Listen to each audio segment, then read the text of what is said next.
Demək olar hər kəndlərdə olar, amma mənim öz kəndimiz gördüyümə görə həmişə hörmət olub böyüyə, kiçiyə. Ağa kişi vardı, ağa kişi, yaşlı kişi idi. Xanəndə oxuyardı, nalça qoyardı yerdə, çox yerdə oturarlar. O odur ki, buna dəli nalçanı çıxa bilirdim, çatıb xanəndə qabağına. Xanəndələr də həmişə bizim kənddə qorxublar. Özü bizim kəndə həmişə güclü xanəndələr gəlib. İndi bundan qabaqlar.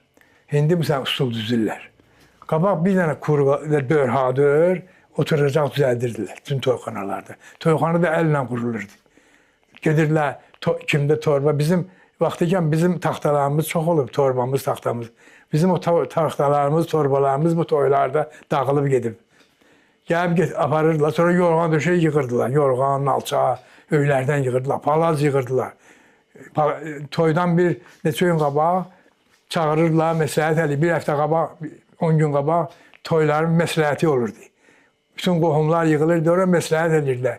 Kim palaz yığacaq, kim yorğan yığacaq, kim məsəl üçün toyxana quranlara kömək eləyəcək.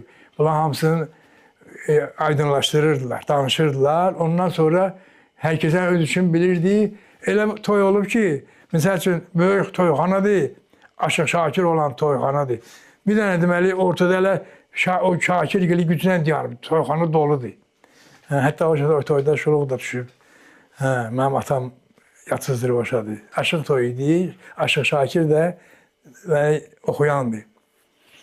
Mənim də atam bibimin əli rəhmətə gedəndən sonra neçə ildir toylara çıxmırdı. O gün belə oldu ki, anam dedi ona ki, kişi nə çoxumuz evdə, uşaqlar da gedir, özü də əmin evəsinin toyudur. Əmin evəsi uşaqlar üçün toy eləyir, sünnət toy. Sən də get də biraz açılıb, keyfin açılır əhvalına. Getirdi bizi, getdik toya. Getdik, deməli toyxanadan girən yerdə bir cərgə qoca kişilər üçün yer qoymuşdular. Qocalar orada otururdu, orada oturmuşdular. Bu kəndin o kənd səbətçisi, sonra uçaq soğudu, nə bilim, oydatlar da bu. Onlar da yuxarıda oturublar. Neysə, Şakir də oxuyur. Bu Şakir həm nağıl danışardı, həm də çox muğam sevərdi, muğamdan oxuyardı. Dedilər ki, indi nə təklif edirsiniz ki, oxusun, danışsın. Nağıl da danışır da. Kimsə dedi ki, qoy qocalar desin.